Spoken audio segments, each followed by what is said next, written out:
ఈ ఆపరేషన్ సింధూర్ దీనిని మనము పాస్ చేసిన తరువాత భారత్ వైపు నుంచి ఒక డెలిగేషన్ జయ జయ శంకర, సో ఈయనతో పాటు ఈయన టీం, సో వీళ్ళు యూరోప్ వెళ్తున్నారు. యూరోప్ వెళ్ళి అక్కడ ఉండే ప్రముఖ నాటో దేశాలు, సో వీళ్ళందరినీ కలిసి అసలు ఇలాంటి ఒక మిలిటరీ యాక్షన్ ఎందుకు తీసుకోవాల్సి వచ్చింది ఈ విషయంగా ఒక వివరణ. అంటే యునైటెడ్ నేషన్స్ వేదికలో కూడా ఇప్పుడు పాకిస్తాన్ వాడు మెంబర్గా ఉన్నాడు కదా, నాన్ పర్మనెంట్ మెంబర్, సో వాడితో ఉన్న తక్కిన దేశాలు, సో వాళ్ళందరికీ కూడా ఒక ఎక్స్ప్లెనేషన్ అనేది మనము క్లియర్గా ఇచ్చాం.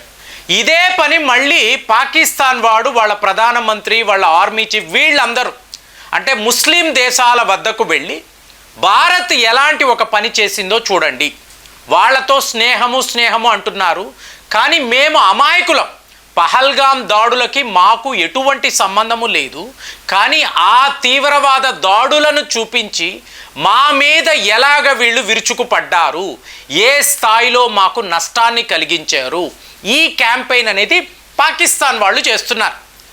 సో ఇప్పుడు ఈ వెస్టర్న్ కంట్రీస్ వీళ్ళలో తెలియని ఒక భయం, అంటే జైశంకర్ గారు వెళ్ళి మాకు ప్రీచర్స్ కాదు పార్ట్నర్స్ కావాలి, మీరు చేసిన హితోపదేశాలు ఇవాళ ఏ రకంగా మా దేశానికి పనికిరాదు.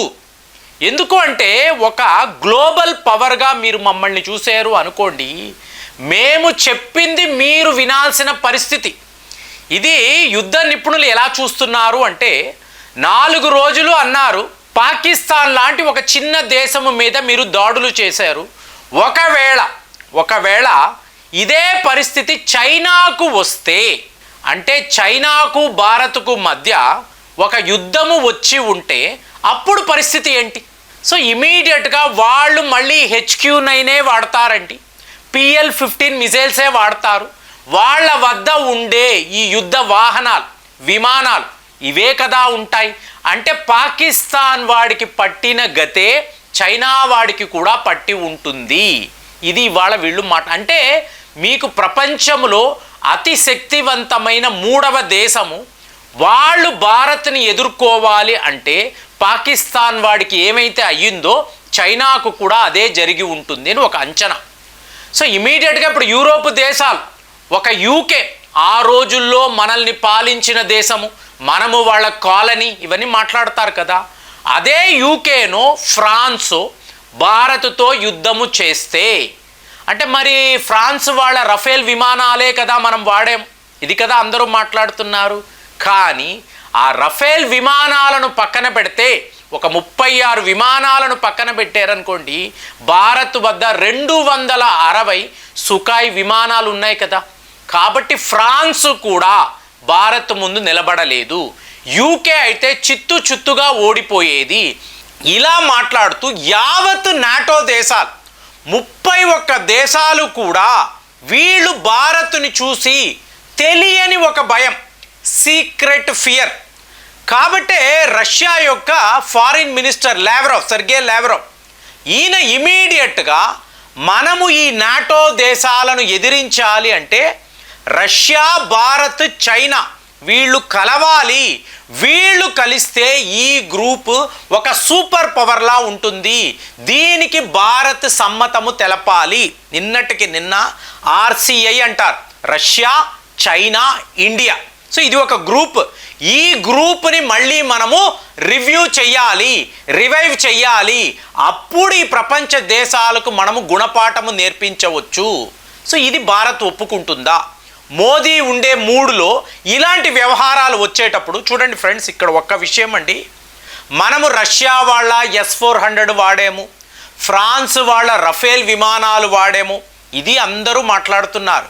కానీ మనము ఆకాష్ ఎయిర్ డిఫెన్స్ సిస్టమ్స్ భారత్లో 80% భారత్లో లోకల్గా ప్రొడ్యూస్ చేసే బ్రహ్మోస్ వాడాము. అలాగే మనము మన వద్ద అంటే ఇక్కడే నాసిక్ ఫెసిలిటీలో సిద్ధమయ్యే సుఖాయ్ విమానాలు, ఇవన్నీ కూడా దేశీ టెక్నాలజీ అండి. అంటే ఇవాళ నిపుణులు ఏం మాట్లాడుతున్నారంటే భారత్ యొక్క అవసరమే తక్కిన దేశాలకు ఉంది, వాళ్ళు ఎవరి మీద డిపెండ్ అవ్వడం లేదు. ప్రపంచంలో ద మోస్ట్ పవర్ఫుల్ కంపెనీస్ అన్నారు అనుకోండి, వాళ్ళ సీఈఓలను మీరు చూడండి, భారత్ నుంచే వెళ్ళి ఉంటారు. మీ దగ్గర డబ్బు ఉండొచ్చు, ఫెసిలిటీస్ ఉండొచ్చు, మీ దేశము అద్భుతంగా ఉండొచ్చు, అంటే జనాభా చాలా తక్కువ, వనరులు చాలా ఎక్కువ, like Canada, America, Canada, UK.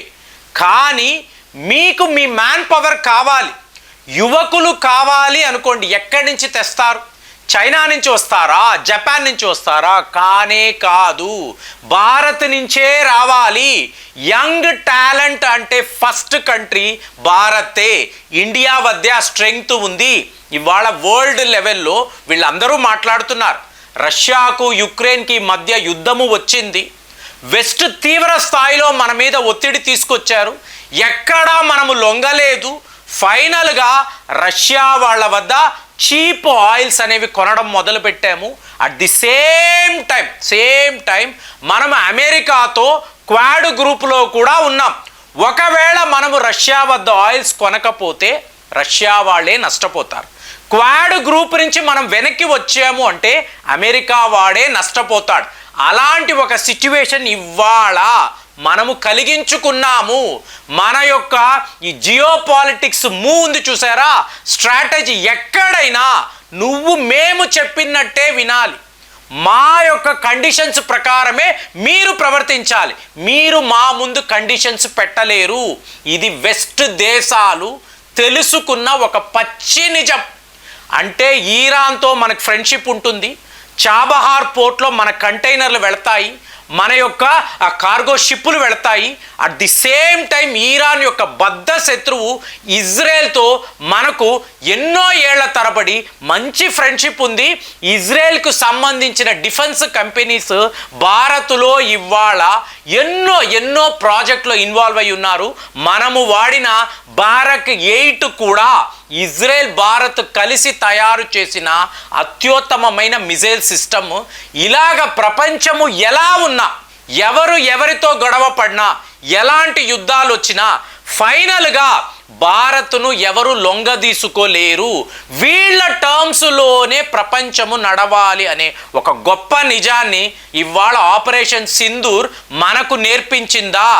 మన దేశము ఉండే పొజిషన్, ఎక్కడైతే మన లొకేషన్ ఉందో టోటల్గా మనము ప్రపంచంలో 80% ఆ ట్రేడ్ని కంట్రోల్ చేయగలము. ఇటువైపు హిమాలయాస్ లాంటి కొండలు ఉన్నప్పుడు చైనా, పాకిస్తాన్ లాంటి దేశాలు ఏమీ చెయ్యలేరు. చుట్టూర్త ఉండే చిన్న చితకా దేశాలు భారత్ మీదే ఆధారపడి ఉంటారు. అలాగా ఒక స్టేజ్లో ఒక గ్లోబల్ పవర్గా భారత్ని చూడాల్సిందే. వెస్ట్ దేశాలు వీళ్లను ఏ పరిస్థితిలోనూ లొంగదీసుకోలేరు. మేము చెప్తున్నాము, మీరు వినండి అనే ఆ రోజులు, అప్పటి ప్రభుత్వాలు ఎప్పుడో వెళ్ళిపోయాయి. భారత్ చెప్తుంది మీరు వినండి అని. ఇవాళ జయశంకర్ గారు జర్మనీ లాంటి దేశము, జర్మనీ, నెదర్లాండ్స్ ఇలాంటి దేశాలతో క్లియర్గా చెప్తున్నారు, 80 ఏళ్ల పాటు మేము పడిన ఈ బాధలు, తీవ్రవాదాన్ని ఎదిరించి మేము యుద్ధము చేశామో ఇవాళ ఫలితాలు తెలుస్తున్నాయా?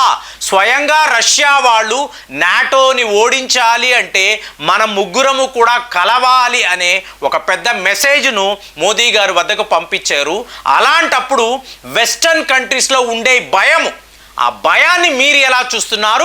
రేపు ప్రపంచంలో టోటల్గా భారత్ యొక్క డామినేషనే ఉంటుంది అంటే మేమందరము ఏం చెయ్యాలి అని చెప్పి వాళ్ళు తికమక పడుతున్నారు. ఎక్కడ లేని ఒక భయాన్ని వాళ్ళలో క్రియేట్ చేసిన భారత్ని మీరు ఎలా చూస్తున్నారు? మన యంగ్ పాపులేషన్ యొక్క ఆ టాలెంట్ను మీరు ఎలా గుర్తిస్తున్నారు? కామెంట్స్లో రాయండి. మళ్ళీ వచ్చే వీడియోలో కలుద్దాం. జై హింద్.